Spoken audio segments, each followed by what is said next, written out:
गुरु अष्टकम् शरीरं स्वरूपं तथा वा कलत्रं यशच्चारुचित्रं धनं मेरुतुल्यम् मनश्चेन लग्नं गुरोरङ्घ्रिपद्मे ततः किं ततः किं ततः किं ततः किम् कलत्रं धनं पुत्रपौत्रादि सर्वं गृहं बान्धवः सर्वमेतद्विजातम् मनश्चेन लग्नं गुरोरङ्घ्रिपद्मे ततः किं ततः किं ततः किं ततः किम् षडङ्गादिवेदो मुखे शास्त्रविद्या कवित्वादिगद्यं सुपद्यं करोति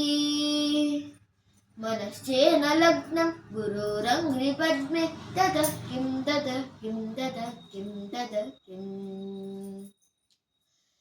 विदेशेषु मान्या स्वदेशेषु धान्या सदाचारवृत्तेषु मत्तो न चान्या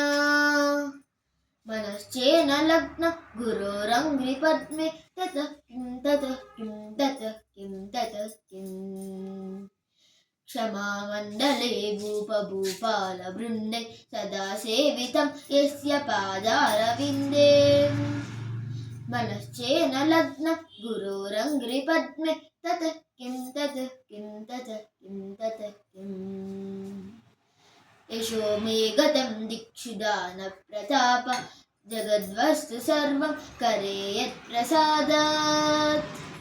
मनश्चेन लग्नं गुरोरङ्घ्रिपद्मे ततः किं ततः किं ततः किं ततः किम् न भोगेन योगेन वा वाजिराज न कान्तामुखेनैव वित्तेषु चित्तम् मनश्चेन लग्नं गुरोरङ्घ्रिपद्मे ततः किं ततः किं ततः किं ततः किम् अरण्येन वा स्वस्य गेहेन कार्य न देहे मनो वर्तते मे त्वनर्घ्ये मनश्चेन लग्नं गुरोरङ्घ्रिपद्मे ततः किं ततः किं ततः किं ततः किम् गुरोरष्टकं यः पठेत् पुण्यदेही यतिर्भूर्पतिर्ब्रह्मचारी च गेही लभेद्वार्चिदातं पदं ब्रह्म संयम् गुरोरुक्तवाक्ये